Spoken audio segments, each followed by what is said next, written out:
Hello and welcome to Washington Watch. Joining us to talk about the many issues surrounding the case of Trayvon Martin is Donald Tibbs, a law professor at the Earl Mack School of Law at Drexel University. Jennifer Butler, Executive Director of Faith in Public Life, a strategy center for people of faith. And Bishop Aubrey Shines, Senior Pastor of Glory to Glory Ministries in Tampa, Florida. Folks, welcome to Washington Watch. Thank you for having me. This is certainly a stunning story. It has captured the attention of so many people across this country. And it was interesting, on Friday I tweeted to folks to say, hey, let me know if about the various marches and things like that that's happening in your cities. I literally had to sit on about 40 different events. What is it about this case that you think has truly galvanized people in such an amazing way? People have an expectation that the law will work the way that it is supposed to work. And what's difficult to see here is that someone has lost their life, that it's extremely tragic, and the state of Florida particularly has not done anything to move in and use its laws the way that it actually can. What also I think stands out is when you begin to look at what we do know about this case, when you have George Zimmerman who says, yes, I indeed shot him. The police take him down to the police station. But then after interviewing him, they let him go. They don't take the clothes in terms of for evidence. He gets the gun back. Trayvon Martin's body is in the morgue for 3 days. They don't drug test Zimmerman. And so I think on one level you have really shoddy police work that could potentially impact whether or not he gets indicted, and if he does, whether that's going to be a murder charge or a manslaughter charge, based upon what is clear, it clearly has been a shoddy investigation. Well, that's particularly why we don't have the evidence, right? I mean, the police have failed to do their job and conduct the investigation in a meaningful and responsible way. And if the police fail at the front end to do what they need to do in order to move forward with the case, it's difficult to have the evidence later on, and that's what creates some of the confusion as well as some of the apprehension about moving forward. And plus, Sanford, Florida, that police department, they have had past issues with race, with suspects who have been shot and killed. Correct. And not only that, I think we have to look at the whole gamut here. Again, let's just not stop there. I would like to know, for instance, with Zimmerman, were there other calls that were made with other cases? I've been told 20 to 30 other cases have in the past where he's called 911 and they said, hey, look, back down. Well, if that's the case, why is this guy still in the position that he's in? He seems to be a loose cannon. Again, let's look at the evidence. Self-appointed neighborhood watch. Well, see, and again, that's a little scary. I do want to go to this issue. Let's deal with the law in Florida, because we've had lots of conversation regarding this stand your ground law. Florida passed it, and there are 23 other states that have also passed stand your ground laws. The National Rifle Association, they want this in all 50 states. And what it says is, look, I'm born and raised in Texas, and so I've always known, if somebody comes on your property and trying to steal your car or harm you, you have the right to use deadly force to protect yourself on your property. This law expands that, but to say anywhere. And the problem is when you say, I thought someone was trying to harm me, so therefore I protected myself. It seems to me there's lots of problems with this law. And so what does it mean if so many other states want to take up this law? Well, I've heard, though, Roland, several of the reps that really introduced this law, and they've been on the air several times in the last few weeks here regarding this. That law is really not that broad. What and how these kinds of things have really come about is, for instance, you're in a car and someone comes up to take you out of your car, what they call carjacking. A lot of these things were developed to simply say, hey, look, you have a right to protect you, your wife, your children.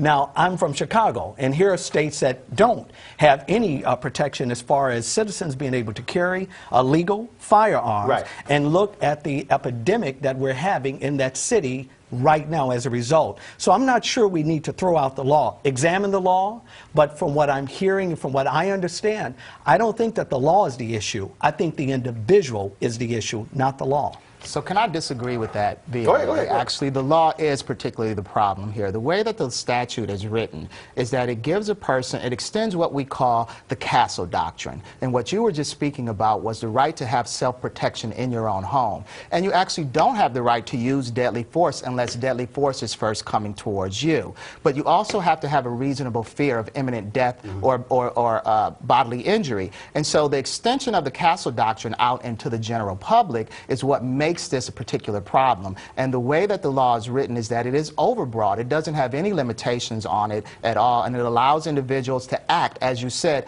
based upon what they think. And then at the same time, after that, use the doctrine itself to protect themselves. Yeah, it seems to me that these laws are, shoot first and ask questions later. And I think they need to be challenged. I think not only legally, but culturally, it sends a message that vigilantism is okay and that we have the right to use deadly force in almost any scenario. I don't think so. I think, in all due respect to the professor as well, that I think it's a bit naive to assume that the issue is one of intent is an incorrect issue. If someone is coming on to you, and that purpose is to harm you, say, well, we don't know what to think. What are we going to do? Wait until they do whatever they want to do, and then all of a sudden, boy, gee, we should have really reacted then? Bishop, we have seen in Florida a dramatic increase in the number of justifiable homicides, and police departments and prosecutors were not in favor of this law. And so it's very interesting when the very people who we should be trusting to law enforcement, cops, prosecutors. Roland, I've not seen that, Roland. No. The law officers that I know and law officers that are part of our congregation, I speak with these individuals. No. When this law was up for debate in the Florida legislature, prosecutors and police officers were saying this is going to be a problem for us because I think in this case we see what happened. Because you say the law is not that broad, but the Sanford Police Department saw it as broad. And so the problem there is when prosecutors are saying our hands are sort of tied because people could just simply claim now self-defense, it's an issue for them. But Roland, it was an overwhelming support of even the police department when this law was finally enacted. With all due respect, back to the bishop, I might not know a lot of things, but I'm not naive about the law. The way that we have to understand how the law works is that it's not just that someone comes towards you. They have to actually put you in reasonable fear and apprehension, and you have to be able to identify that reasonable fear and apprehension. And if you can do that, then you can, then and only then, even if you read the statute itself, it says that specifically in the language, you can stand your ground, but only after you have a reasonable fear. I do want to get this question in. It's been very interesting to me, the silence, if you will, of white evangelicals, especially social conservatives. Yeah. And what I've said, I've called out Ralph Reed and Tony Perkins, and I said, wait a minute, you guys are always talking about pro-life. What about Trayvon Martin's life? Right. And I just find it interesting when social justice issues happens, you rarely will see white evangelicals standing with African-American pastors. I think they simply say, you know what, this is really a black problem as opposed to a life problem. Right. I know the NAACP met with Franklin Graham recently, who's been saying some racist comments about President Obama. So the question the president's faith, thing along those lines. Exactly. And so they challenged him to speak out on Trayvon Martin, and he said that he would, and I hope that he does, because I think you make a very important point. I know a lot of white evangelicals that are very concerned about this issue and will in the coming days be speaking out on it.